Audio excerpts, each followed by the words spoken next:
I would say that for a school it costs you about $10,000 per year to be authorized as an IB school, and then you have to send your teacher to training, which is probably everything depends on the size of the school, obviously. Right. And then the students have to pay a fee for the IB diploma exams. And in some cases, the families pay the fee, even in the public school. And in some cases, the district pays a fee. So that, and some IB public schools are very good at fundraising, going out to local companies, because for the business world, IB trained students are a major asset. They always come speaking another language and being aware of how the rest of the world works. There's also the future. It seems to be the future of the global economy. Absolutely. Right. So you would definitely encourage schools to consider this? To consider absolutely, absolutely. And it has been very much in the US looked at as a reform model. But I think that it's even much more than that. It's really something that broadens the minds of the teachers and of the students. And as far as the teachers are concerned, only the best teachers want to be IB teachers, because they know they will be judged on the result of their students. And they will be judged on results which are graded on an international level.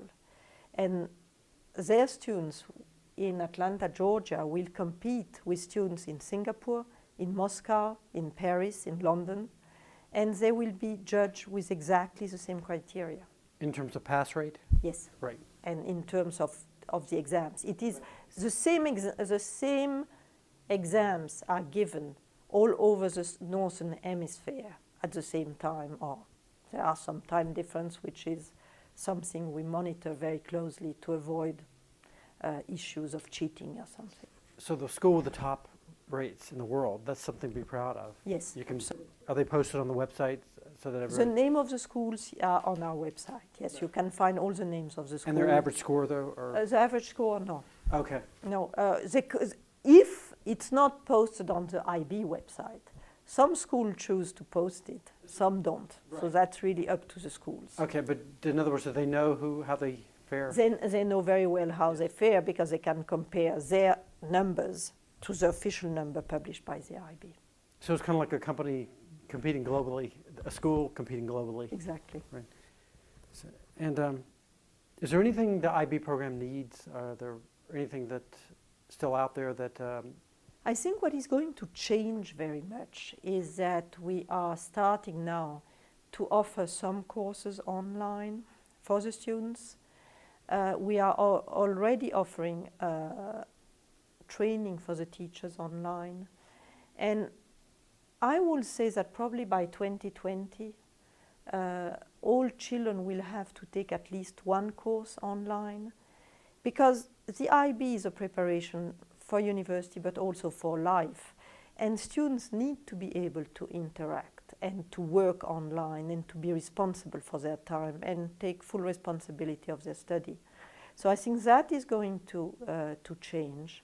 We have also started about 5 years ago a career-related education program, which means that students in technical schools will take some IB courses in order for them to be well prepared again for the global economy. The classes that you take, in addition to your basic classes like English and foreign language, yes, are there some classes just for the IB program designed? What you have to take during your 2 years of the diploma program is your mother tongue, your main language, which means in the US it is English. You have to take a second language that you can take either at the same level as your native language. So for example, you can take Spanish. My children, 2 of my daughters took French, my son took German. Or you can take it as a language B, which means not as higher level as if it was your native language. So you have to take 2 languaes. you have to take one course in the humanities, you have to take one course in science, you have to take one course in math, and then the sixth course can be either a repeat of some of the other courses, so it could be a third language, another science, another course in the humanities. And you also have to take, over those 2 years, a course which is extraordinary, which is called Theory of Knowledge. It was modeled on the French course of philosophy that French students take, but it's much more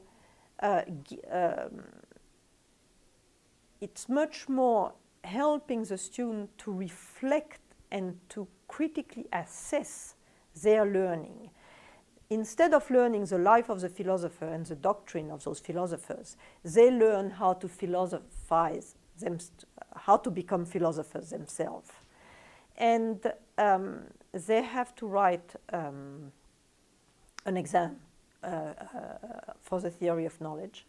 They also have to take a 4,000-word essay, which is really like a college essay. It's a wonderful training for a college essay.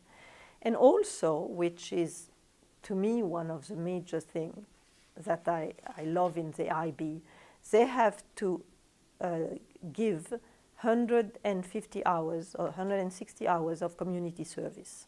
So even a student who has the best grades at the IB, who could be a merit scholar, if she or he is not willing to give back to society, they will not get their diploma. Is the class that you take in history, for example, Yes. is the IB course different than the regular history class in school? Yes, because you can choose depending of what part of the world you are. In the US, generally students take history of the Americas, North America, Central and South America. In Europe, they will take history of Europe. In Latin America, they also take history of the Americas. But it's also, what is very, very different is that you are looking at history the way people in the world are looking at history. You are not taking just one side.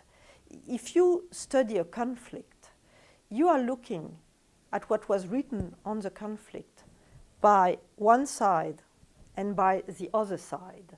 So the whole idea of an IB program is that you really become extremely well versed in the way other people think, and that you learn that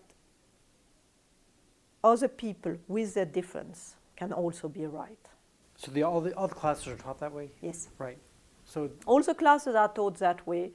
We also use, international examples even in teaching math. Economic classes are taught with examples from the world over. Geography will depend. If you are in the US, you will learn, let's say, even at the elementary school level. If you are in the US, you will learn about the rivers in your country and then the river of another country. If you are in India, you will learn about the Ganges and somewhere else. What is also quite wonderful now is the possibility through the internet to link classrooms from opposite part of the world and to have students starting to work on projects which forces them to learn about the other. right, through high-speed internet links. Yes. Right, that's amazing. And that is something the IB is developing more and more.